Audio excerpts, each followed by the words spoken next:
آج پھر میری سانس مجھ پر برس رہی تھی۔ آج پھر وہی ہوا تھا جو پچھلے کچھ دنوں سے ہو رہا تھا۔ آٹا ڈھیلا ہو گیا اور میرا 14 سالہ دیور سامنے ہی کھڑا تھا۔ میں سوچ بھی نہیں سکتی تھی کہ معصوم چہرے کے پیچھے اتنی بڑی مکار حقیقت چھپی ہو سکتی ہے۔ میرے سے اپنی ساس کی باتیں اور دیور کی معنی خیز نگاہیں مزید برداشت نہیں ہو رہی تھیں۔ میں آٹے کو کچن شیلف پر رکھ کر جلدی سے ہاتھ دھوتی کچن سے نکلی اور اپنے کمرے میں چلی گئی۔ کمرے میں جاتے ہی اندر سے کنڈی لگا لی۔ میرا دل تیزی سے دھڑک رہا تھا۔ کچھ زیادتیاں ایسی ہوتی ہیں جن کے متعلق انسان چاہ کر بھی کسی کو نہیں بتا سکتا۔ میرے ساتھ بھی کچھ ایسا ہی ہو رہا تھا۔ میں چاہتی تھی کہ کسی کو بتاؤں لیکن میں بتا نہیں سکتی کیونکہ میں جان گئی تھی کہ اس گھر میں میری بات کی کوئی اہمیت نہیں ہے۔ میں وہیں دیوار کے ساتھ ٹیک لگا کر بیٹھ گئی اور شوہر کی واپسی کے وقت کا انتظار کرنے لگی۔ اپنی ساس کے طنز میرے کانوں میں گونج رہے تھے۔ انہوں نے بھی خاموشی اختیار نہیں کی تھی، مسلسل کچھ نہ کچھ بولتی ہی چلی جا رہی تھی۔ میرے تو جیسے کانوں کے پردے پھٹنے لگے تھے۔ تبھی اچانک سے اپنے کمرے پر ہلکی ہلکی دستک ہونے لگی۔ میں جانتی تھی یہ دستک دینے والا شخص کون ہے۔ یہ وہی تو تھا جس کی وجہ سے روز میری اس گھر میں تذلیل ہو رہی تھی۔ یہ نہ تو شوہر تھا، نہ ہی مجھ پر غصہ نکالتی ساس تھی، بلکہ یہ وہی 14 سالہ دیور تھا۔ وہ کس نیت سے کمرے کا دروازہ کھٹکھٹا رہا تھا میں اچھے سے جانتی تھی۔ میں نے اپنے کانوں پر ہاتھ رکھ لیے کہ شاید کسی طرح میرے کانوں سے یہ آواز دور ہو جائے، مگر پھر بھی آواز کی شدت میں کمی نہیں آ رہی تھی۔ وہ ہلکی سی آواز بھی میرے کانوں کے پردوں کو تکلیف پہنچانے کے لیے کافی تھی۔ مجھے یاد ہے وہ دن جب میں اس گھر میں ڈھیروں ارمان لیے دلہن بن کر آئی تھی۔ ہر لڑکی کی طرح میرے بھی کچھ خواب تھے، کچھ امیدیں تھیں جنہیں میں پورا کرنا چاہتی تھی، لیکن شادی کی اگلی صبح اس گھر کی بڑی بہو کا شاندار استقبال جس طریقے سے کیا گیا وہ میں کبھی نہیں بھول سکتی۔ میں اس وقت اپنے ڈریسنگ ٹیبل کے سامنے کھڑی بال بنا رہی تھی جب اچانک میری ساس روتی ہوئی حیران پریشان عالم میں کمرے کے اندر آئیں اور کہنے لگی کہ وہ آ گیا ہے۔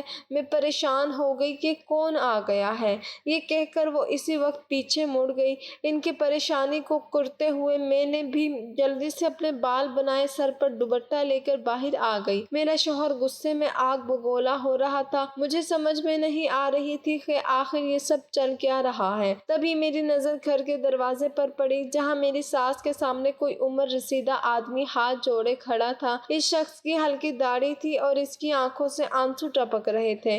نہ جانے وہ کون تھا اور یہاں کیا کر رہا تھا۔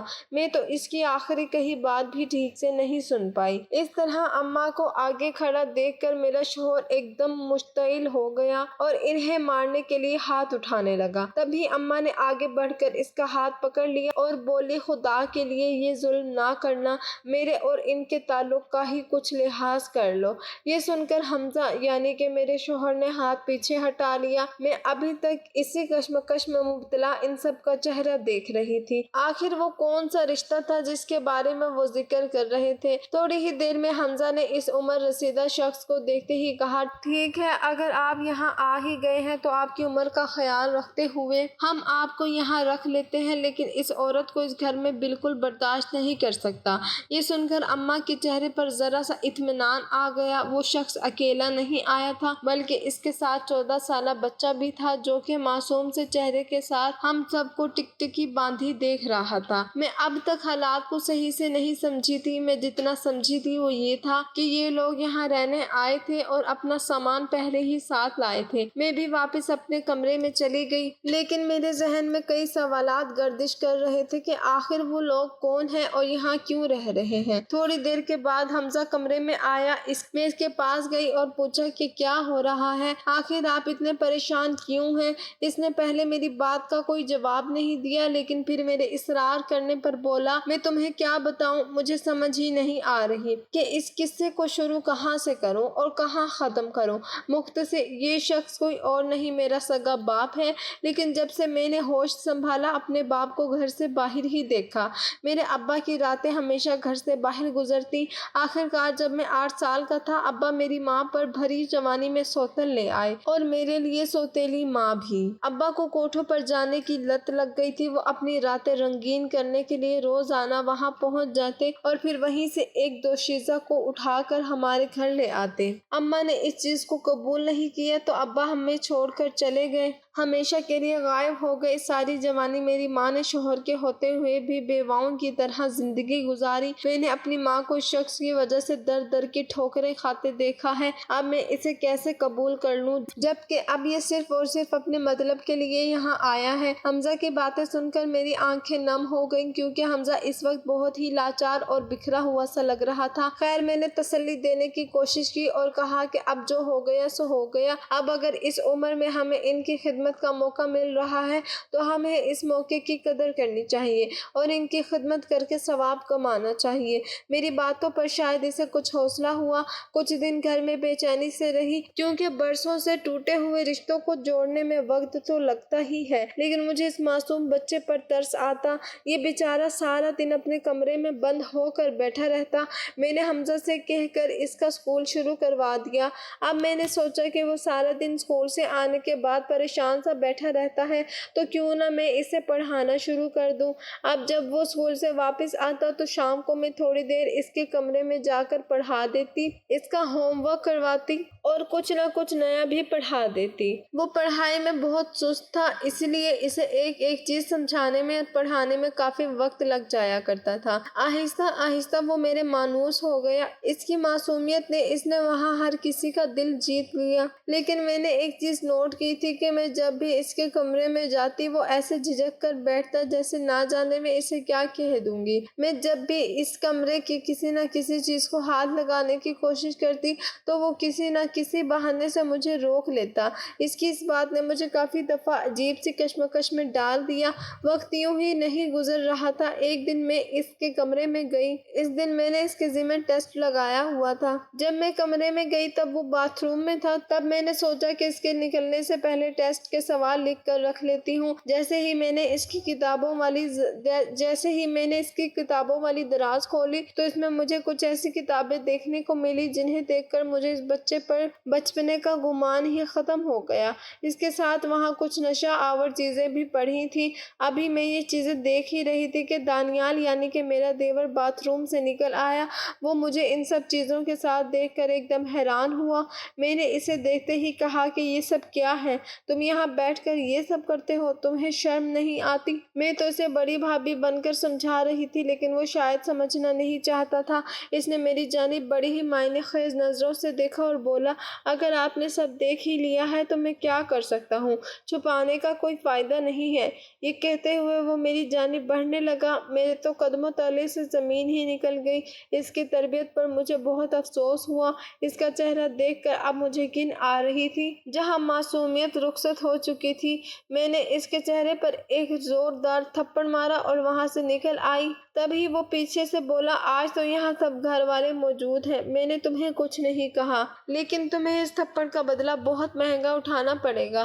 مجھے بہت ڈر لگ رہا تھا۔ میں جلدی سے وہاں سے نکل آئی۔ میرا دل زور زور سے دھڑک رہا تھا۔ جلدی سے میں اپنے کمرے میں آ گئی۔ پہلے میں نے سوچا کہ میں یہ سب حمزہ کو بتا دوں، لیکن اس طرح برسوں بعد جڑے رشتوں میں دراڑ نہیں پیدا کرنا چاہتی تھی۔ اس دن کی خاموشی کی مجھے بہت بھاری قیمت چکانا پڑی۔ اس نے اپنی معصومیت سے سب کو اپنا گرویدہ بنا لیا، لیکن میرے سامنے اس کی حقیقت کھل کر سامنے آ چکی تھی۔ میں یہ کیسے بھول سکتی تھی کہ وہ طوائف کا بیٹا تھا، اور جتنا بھی اعلیٰ کردار کا مالک کیوں نہ وہ بن جائے، اس کے اندر خون تو ناجائز ہی تھا۔ خیر اس دن کے بعد سے جب بھی کوئی کام کرنے لگتی تو وہ اس میں رکاوٹ ڈالنے کی کوشش کرتا۔ کبھی میری ہانڈی میں مرچیں ڈال دیتا تو کبھی میں کپڑے استری کر رہی ہوتی اور کسی کام سے ادھر ادھر ہو جاتی تو میرے کپڑے جلا دیتا۔ یہ سلسلہ بہت عرصے تک چلتا رہا۔ میری ساس مجھے منحوس سمجھنے لگی کیونکہ بہت دنوں سے ہر روز میرے ہی کام میں کوئی نہ کوئی رکاوٹ حائل ہو جایا کرتی تھی۔ ایک دن بڑی نند کے رشتے کو دیکھنے کے لیے کچھ لوگ آئے۔ اماں نے مجھے کہا کہ آج بہترین کھانا ہونا چاہیے، لیکن اس بات کا خیال رہے کہ لڑکے کے ابا کو شوگر اور بلڈ پریشر ہے، ان کے لیے کھانا ضرور بنانا۔ بہتر ہے کہ الگ سالن روٹی بنا دینا۔ میں اس روز صبح سے ہی اپنے کاموں میں مگن تھی۔ سارا دن میں نے جی توڑ کوشش کی کہ بہترین کھانا بنے، پر پورا وقت پر کھانا تیار کر کے میں اپنی نند کے پاس گئی کہ اسے ہلکا پھلکا تیار کر دوں۔